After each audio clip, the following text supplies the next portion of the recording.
Morning, everyone. This is the last roll down before we begin the sit, and I'll explain what to do after it finishes.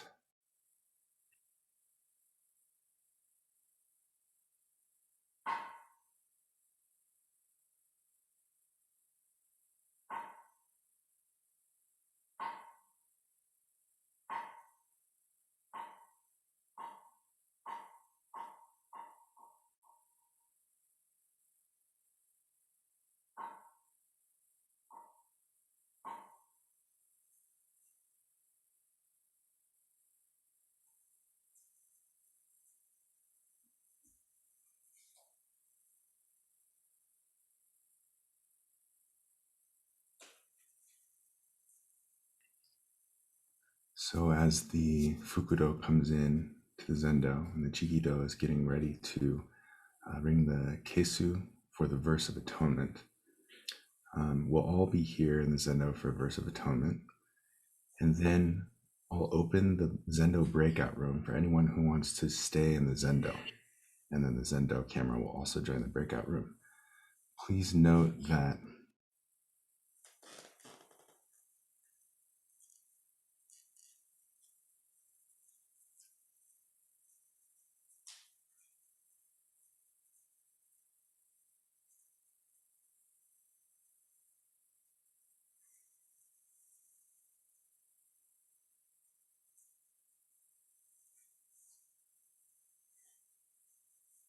if you have any questions, please chat with us in the stream.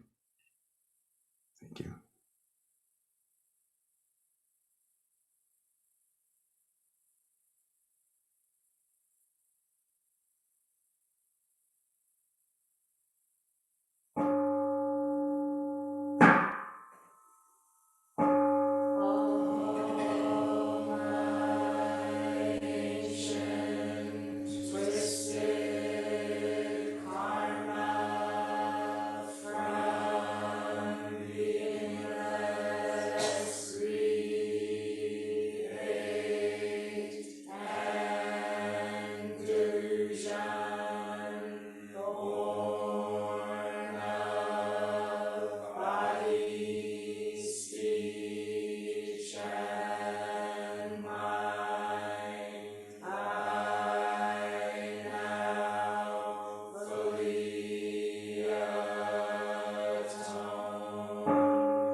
So now I'm going to open the room.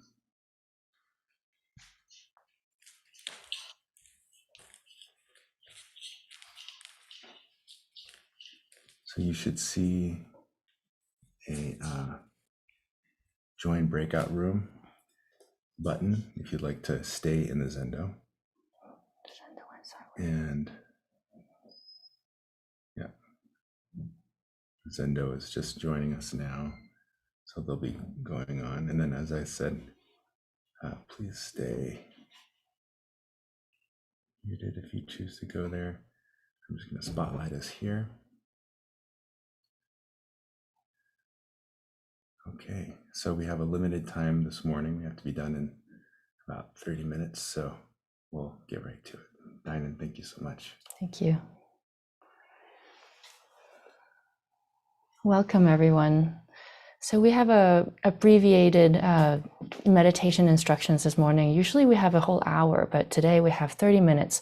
We'll try to get to all the points today, but Kozan and Hunt will be doing a longer meditation instruction on Saturday.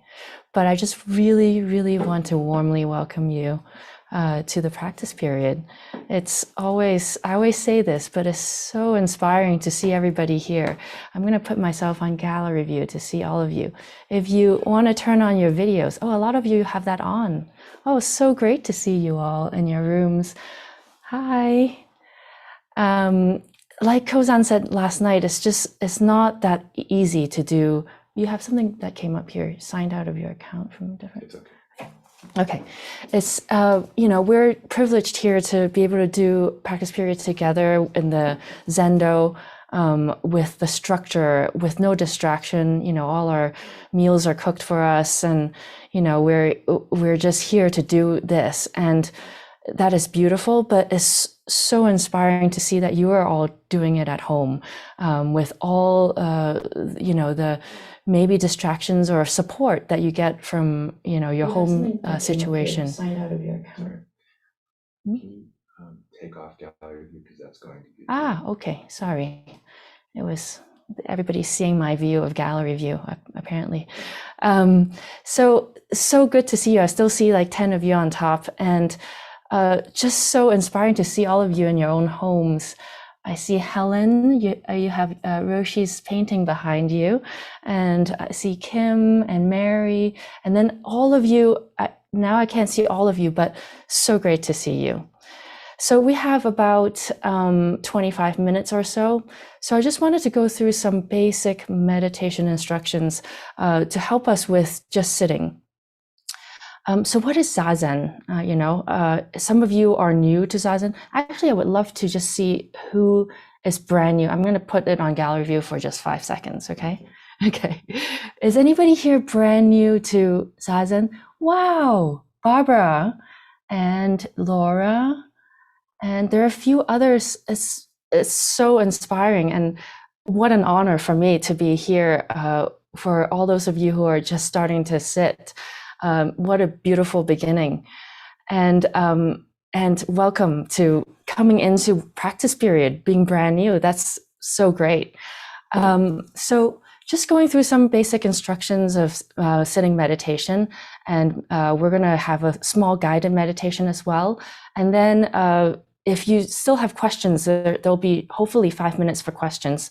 And then if you still have questions, you can email us at onlineprograms@upaya.org, or you can wait until the meditation instruction on Saturday with Hunt and Kozan. So it always helps me to actually go through the basic, even though I've been sitting for quite a few years. Every time I give these instructions or hear these instructions, it just helps me renew my sitting posture, renew how my intentions for sitting. So just what is Zazen? Zazen is Sino-Japanese. It's Japanese, but in kanji, it is in Chinese is 坐禅, which is just sitting. Chan is the transliteration of dhyana, which is meditation in Sanskrit. So the word just means sitting, meditation. So how do we sit? I see some of you sitting on the ground, some of you sitting in a chair, and all of it is completely okay. We have some of us might have an idea that we need to sit on the ground in lotus position. And that is beautiful if you can do that. But most of us can't, because we didn't grow up sitting on the floor. So So full lotus position is when you have your both ankles on top of your knees. I can't really show you my legs, but kind of like this, all the way up.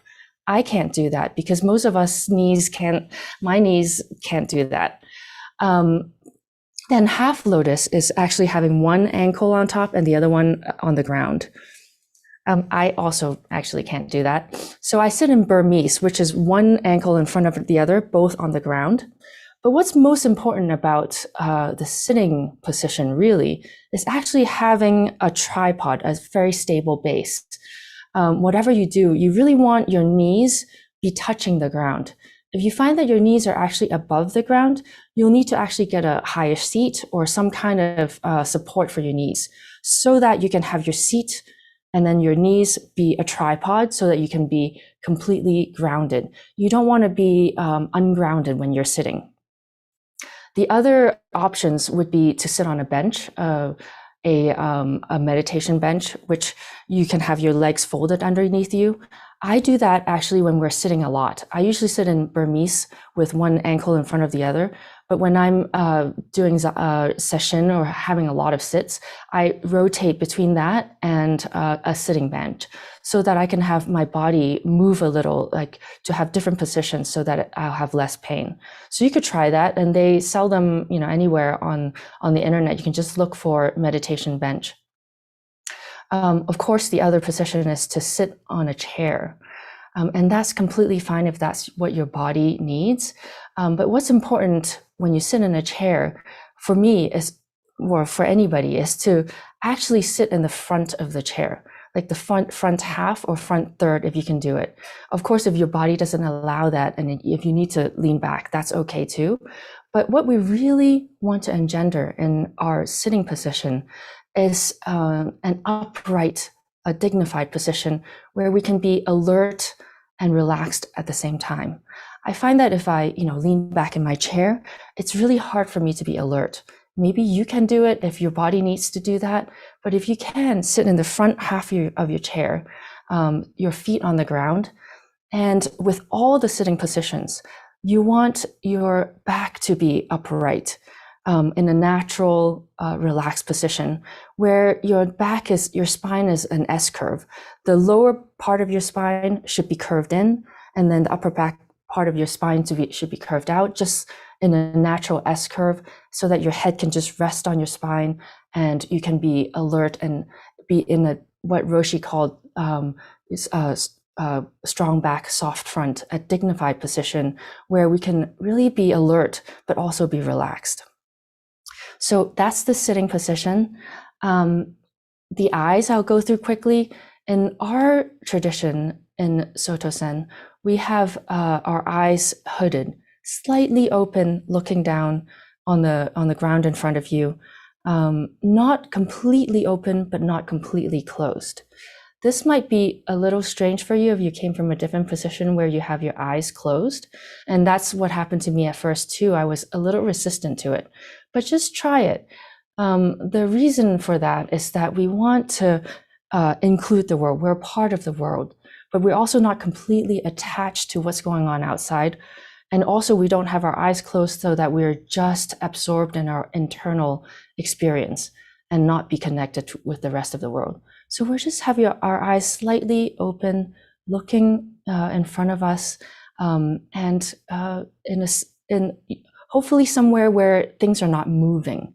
Like if you probably don't want to look out a window, because if things are moving, your eyes are naturally drawn to that, and that would distract you. So sometimes we sit facing the wall. Most of our sits are actually facing the wall, so that we can actually be open to the outside world, but not be distracted by it. You could also, if your room is, quiet, you can just, sit and facing the room and look in front of you. And then could you demonstrate the mudra? Because my hands are a little funny. So our hands are actually in the Cosmic Mudra. You can see Noah demonstrating for us. He has his right hand underneath, left hand on top, where his fingers are just sitting on top of his left fingers are sitting on top of his right fingers. And then his thumbs are lightly touching, not pressing. Sometimes when you notice in meditation, when you're anxious or thinking about something, you notice that your thumbs are pushing against each other. So that's one cue for you.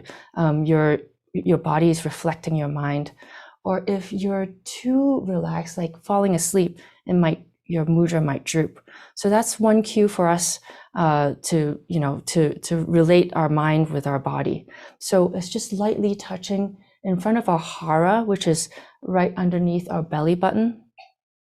So if you're sitting on the floor or on the chair, you could either hold your hands in your hara, or you could put a small pillow to hold. Yeah, he's demonstrating behind us. That's great. Thank you. Perfect. Yes. So that's the position I'll let you see. So we're not going to go too much into it, the much more subtle details, but that's the basic sitting position. So with the last 15 minutes left, I'd love to guide us into meditation and then have 5 minutes for some questions. But right now, if you have any pressing questions about how you're sitting, you can raise your hand and we'll answer one or two questions if you have them, especially for those who are just starting to practice. Anything pressing? If not, we can start the guided meditation and then we can have 5 more minutes for some questions. Great. All right. So if you could get into the position that we just talked about, just thinking about your posture, your hands, your eyes.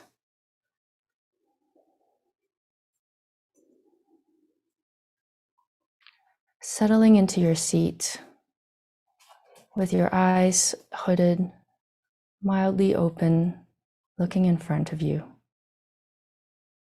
And then bringing your attention to your body. Feel yourself grounded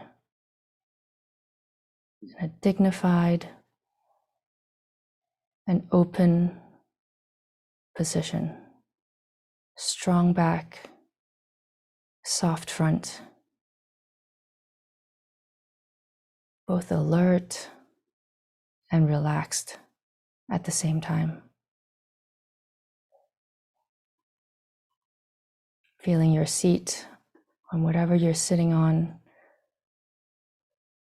being grounded, held up by the ground.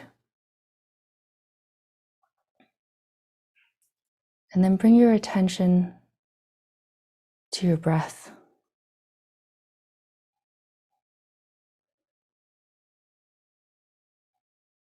And then bring to mind your intention for practice. In our tradition, we say that we practice to alleviate suffering for all beings. Even if you came here or started practice because you wanted to relieve your own suffering, that is fine too. But you're also here to relieve the suffering of all beings. And one way to make this visceral for us, make this real for us, rather than just a rote thing that we're just remembering that we're practicing for all beings. Bring to mind someone who might be suffering, maybe a pet or a person. Bring someone to mind that you know is suffering, and then dedicate this practice to them, feeling the visceral sensations of really wanting to alleviate their suffering. What does that feel like in your body? Make it real.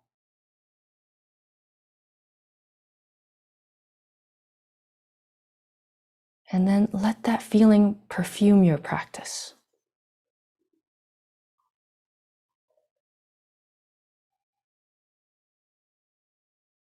Then bring your attention to your breath. feeling your breath coming in and out, and what those sensations are in your body.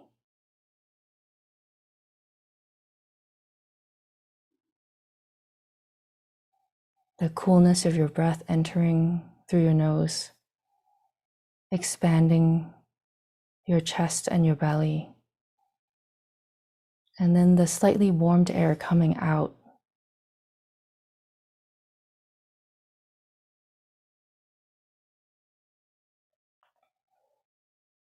Then you can start counting your breath from 1 to 10, labeling the end of each out breath with a number from 1 to 10, and then going back to 1. Now, this sounds very easy, but it's not. If you find yourself distracted from 1 to 10, either losing your count or continuing your count after 10, just bring yourself back to 1 with no judgment.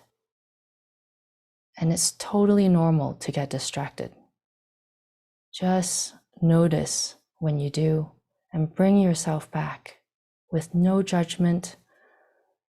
Know that even people who've done this for years get distracted, and it's totally normal.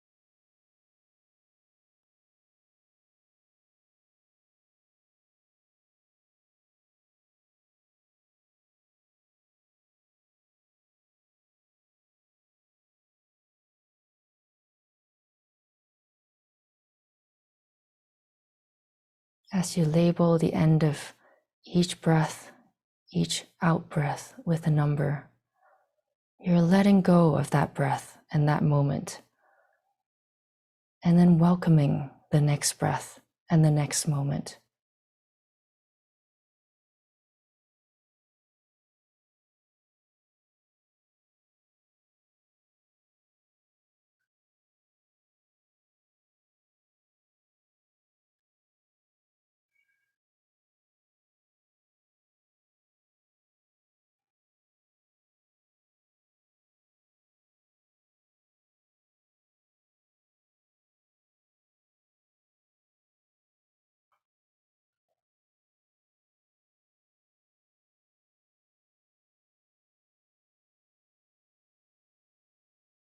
Every time you bring yourself back to the count after noticing that maybe you've been distracted, you can bring a little attention to your body.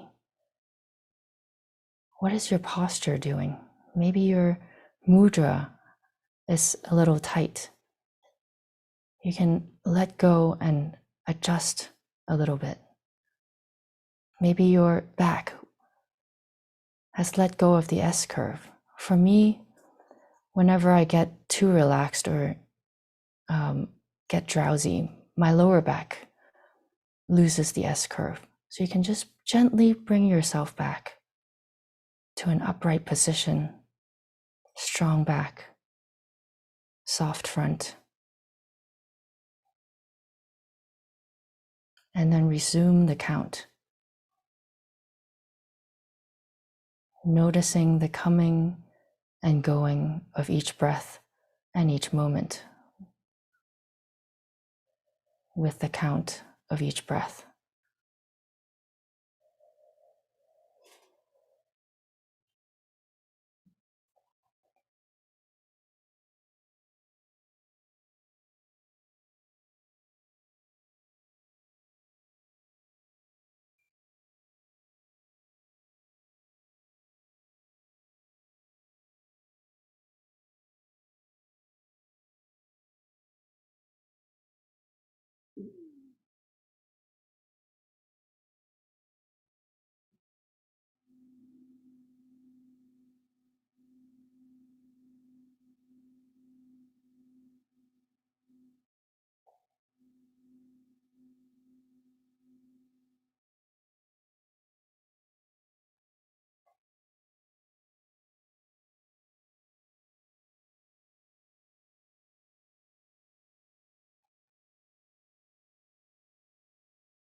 If you notice that you've lost the count, gently bring yourself back, not judging, not saying that we have failed, but knowing that it's normal, and just very gently bring ourselves back.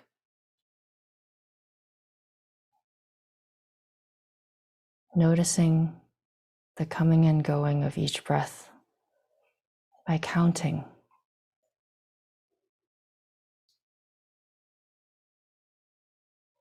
Noticing our posture.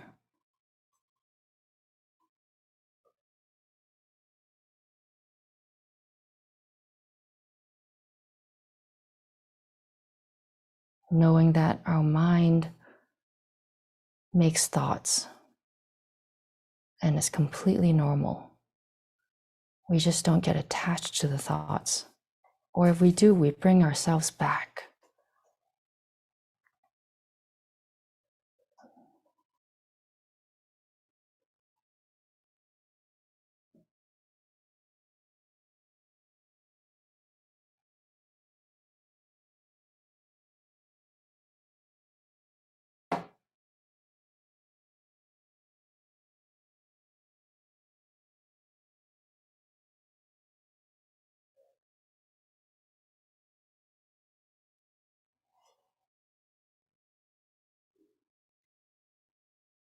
Strong back, soft front. Letting yourselves be open to whatever happens in the meditation, but not be attached to it.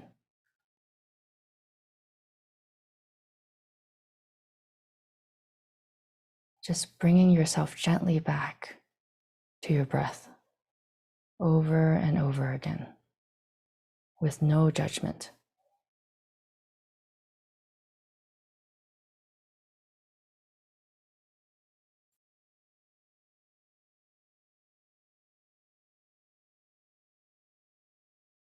For the last few moments of this meditation, see if you can actually let go of the counting and just sit with your attention wide open to both the inward experience and the outer experience, letting them mix and be one.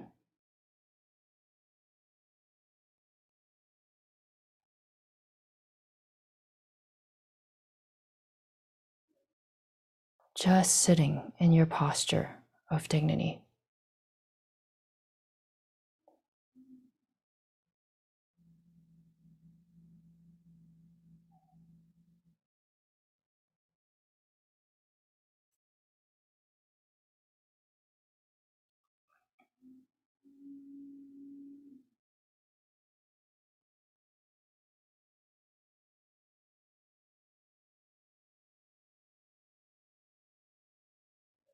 And then let us dedicate whatever good that came from this practice to all beings.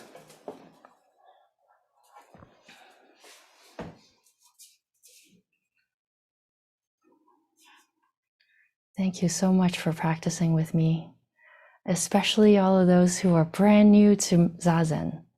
Thank you. And we have about 5 minutes for some questions. If anybody has any questions, you can either raise your hands, your digital hand, which is in the reaction button on the bottom, and then we can unmute you.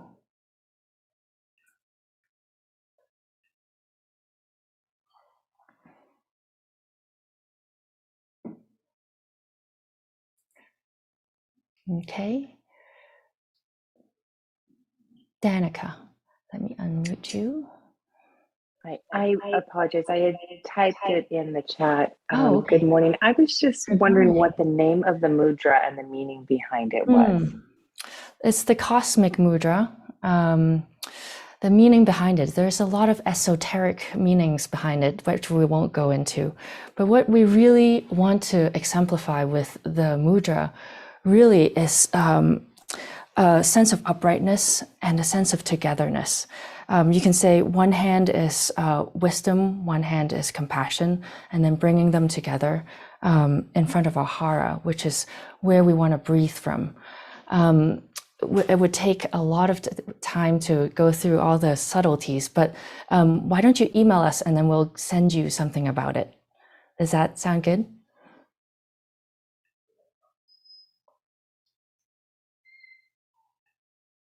Okay, Kim, let's unmute. Am I unmuted? Okay. Yes, you are.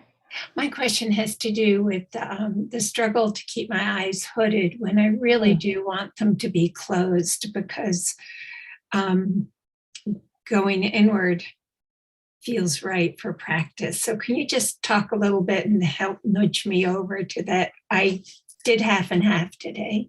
Great. That's perfect to just try it, right? I also had a hard time doing it in the beginning. It definitely takes a little practice.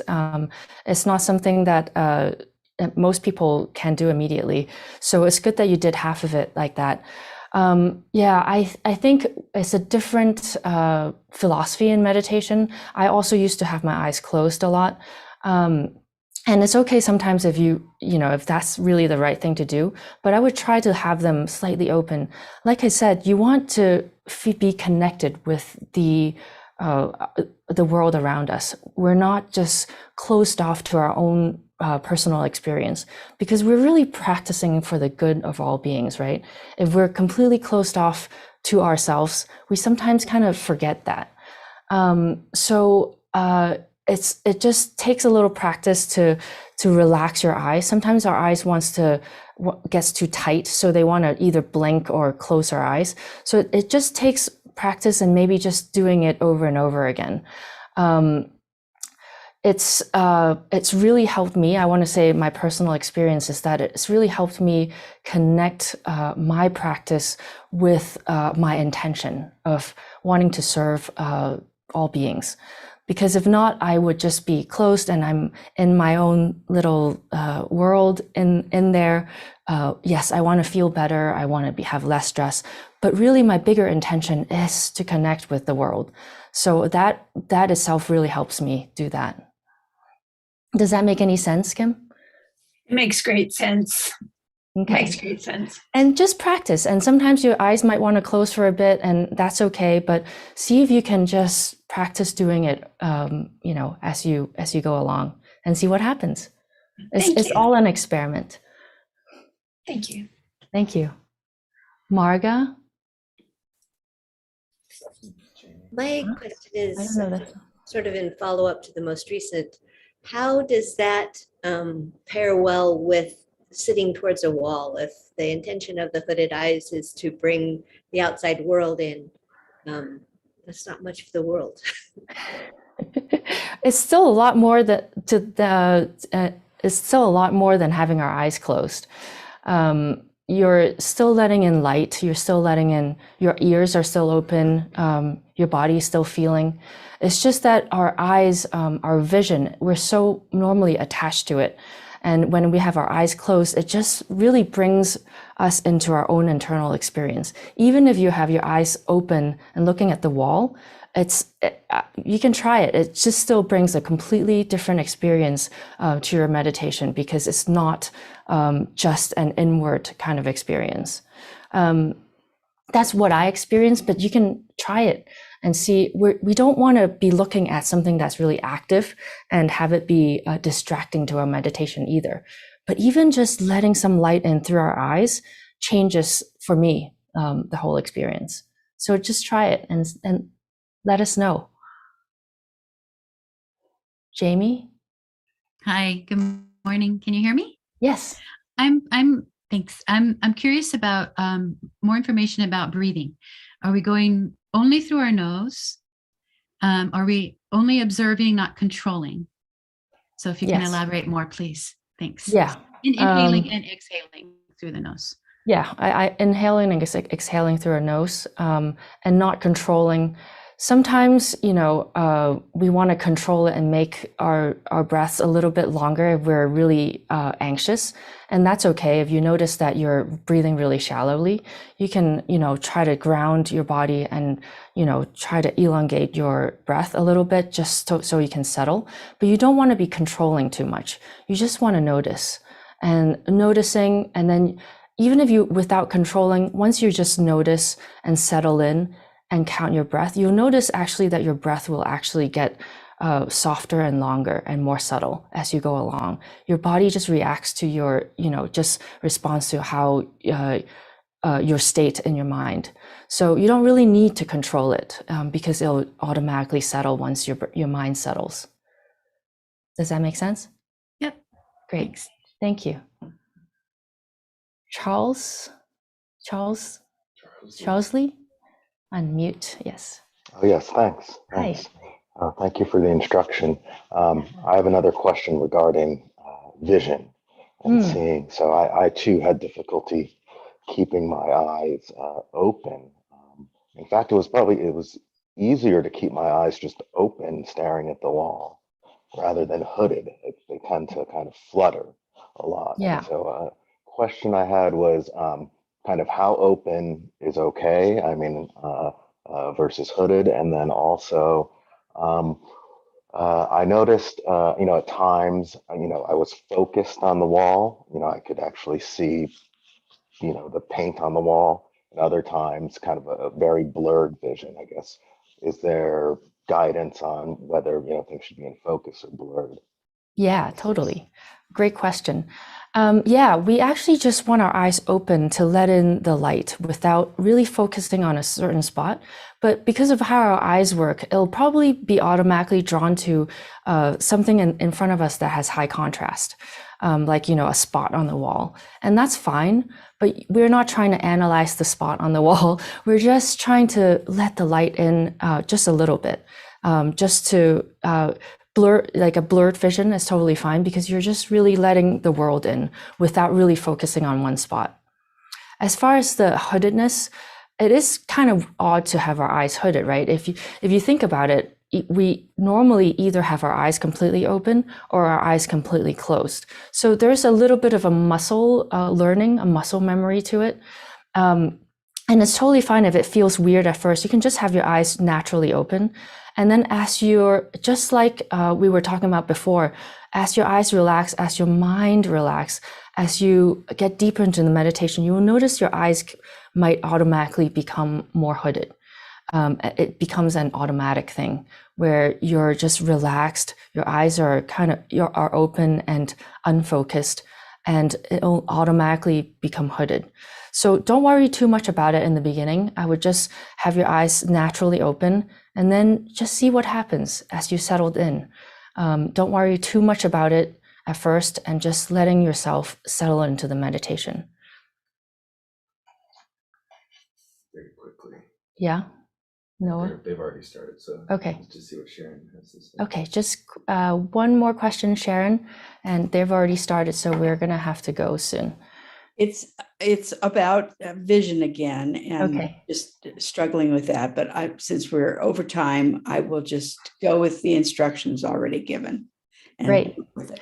Just try it. It's a little bit weird at first. Just try it and see what happens when you start settling in.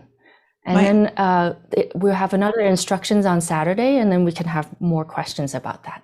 Thank you. Thank you. Thank you so much. Sorry, Marga, maybe just a quick, I'll just hear a question and then see if we can answer it quickly. Oh, that's okay. I was just hoping you might post the email address for follow-up questions in the chat. So it's online programs at upaya.org. Easy enough. Thank you. And just come to the meditation instruction on Saturday. That way we'll have a little bit more time. So this is more an abbreviated one, but and just try it in the next couple of days, and then you might have actually more questions to ask on Saturday to clarify. But thank you so much, everyone, for joining, and we'll see you online. Thank you.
Please prepare for service.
is form. Feelings, perceptions, inclinations, and discernment are also like this. O Shariputra, boundlessness is the nature of all things. It neither arises nor perishes, neither stains nor purifies, neither increases nor decreases. Boundlessness is not limited by form, nor by feelings, perceptions, inclinations, or discernment. It is free of the eyes, ears, nose, tongue, body, and mind, free of sight, sound, smell, taste, touch, and any object of mind, free of sensory realms, including the realm of mind. It is free of ignorance and the end of ignorance. Boundlessness is free of old age and death, and free of the end of old age and death. It is free of suffering, arising, cessation, and path, and free of wisdom and attainment. Being free of attainment, those who help all to awaken abide in the realization of wisdom beyond wisdom, and live with an unhindered mind.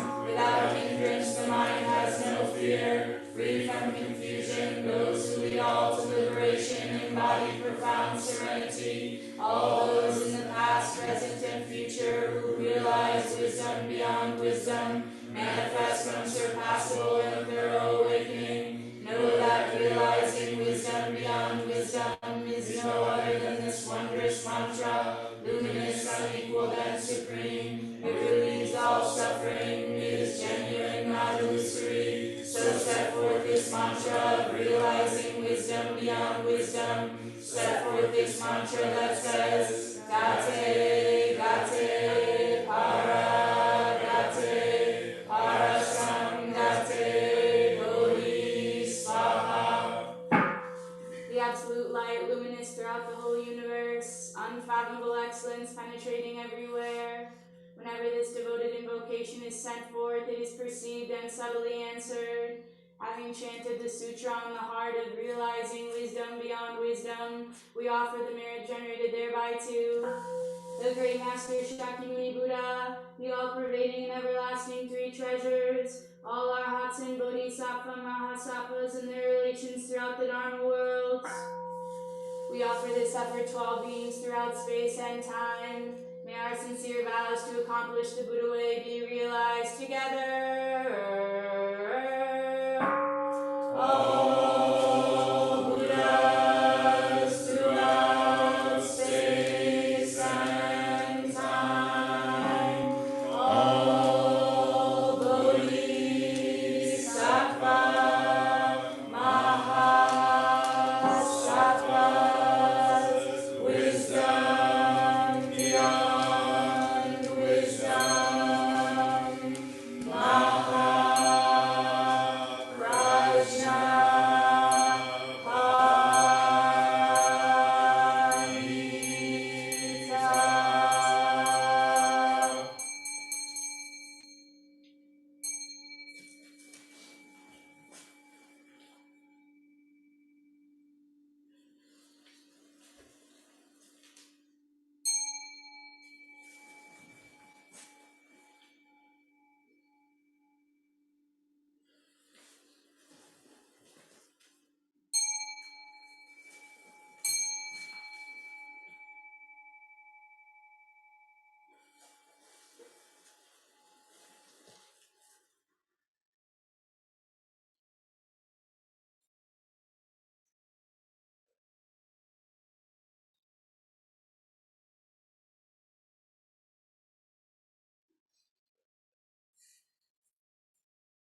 Thank you for your practice.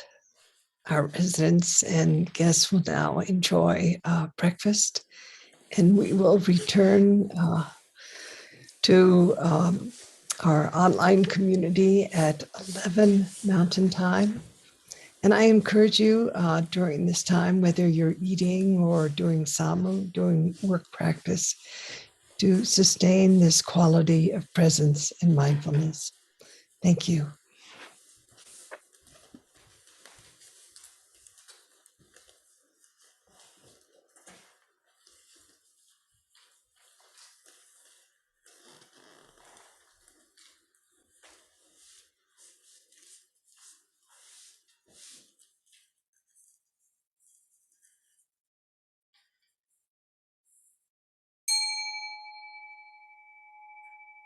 Please proceed to searching.